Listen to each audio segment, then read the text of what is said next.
ألم يأن للذين آمنوا أن تخشع قلوبهم لذكر الله وما نزل من الحق ولا يكونوا كالذين أوتوا الكتاب من قبل فطال عليهم الأمد فقست قلوبهم وكثير منهم فاسقون۔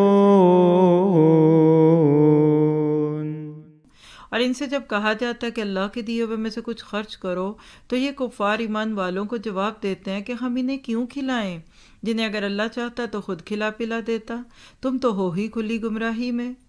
دیکھیے آیت 47 کو، گمراہ لوگوں کا جواب۔ آج بھی لوگ اسی قسم کی باتیں کرتے ہیں، اللہ نے نہیں جن کو دیا اب ہم ان کو کیوں دیں، حالانکہ اللہ نے آپ کو ان کا بھی دے دیا۔ کبھی کبھی ایسا ہوتا ہے نا، اب دو لوگوں کی چیز ایک کو پکڑا کے کہتے ہیں تم اس کو دے دو۔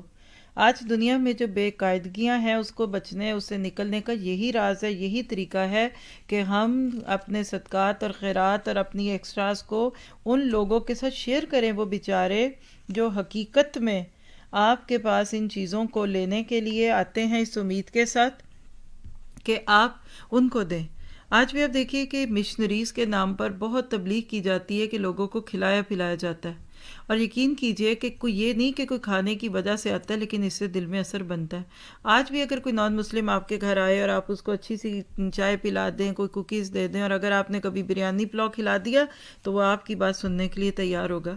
پچھلے سال کے راشن پروجیکٹ کے نتیجے میں اس وقت جوہر آباد میں مختلف جگہوں پہ کلاسز چل رہی ہیں، بلیو می، ڈیٹیلز کا نہ موقع ہے نہ ضرورت ہے، آپ خود جا کر فون کر کے پوچھ کے دیکھیے وہ کھانا ان کے پیٹوں میں کیا گیا۔ ان غریبوں کو پتہ چل گیا کہ دین آلوں کو ہر روز کھانے کے ٹرے بھیجے نہیں جاتے، جو ہمارا ایک اسلوب ہے دینداروں کو کھانا دے دو تاکہ تم بھی بچ جاؤ گے، بلکہ یہ دیتے۔ اور اب ماشاءاللہ جگہ جگہ چھوٹی بڑی کلاسیں، کہیں گھروں میں کام کرنے والی خواتین کے ساتھ کلاسز ہو رہی ہیں، کہیں کچھ کسی مسجد کے واش روم بنائے جائے، کسی جگہ ٹوٹی بھی مسجد تھی، کتنا کچھ چل رہا ہے۔ آپ لوگ یہ سارے فگرز اینڈ فیکٹس جا کر لے کے دیکھ سکتے ہیں، اور میں مانتی ہوں کہ آج واقعی کھانے کھلانے کی ضرورت ہے۔ اس سال تو ہر پلیٹ فارم پہ الحمدللہ فوڈ ڈرائیو چلی، کھانے کھلائے گئے، افطاریاں کرائی جا رہی ہیں۔ کیوں کہ یہ کھانا بھی تو کھلانا عبادت ہے نا۔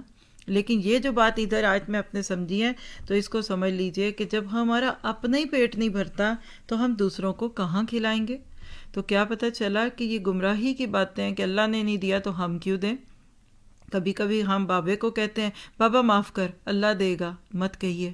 غصے میں اگر اس نے کچھ کہہ دیا تو آپ گناہگار ہو جائیں گے۔ دینا ہے تو دے دیں، لیکن یہ کبھی نہ کہیں کہ اللہ دے گا تمہیں۔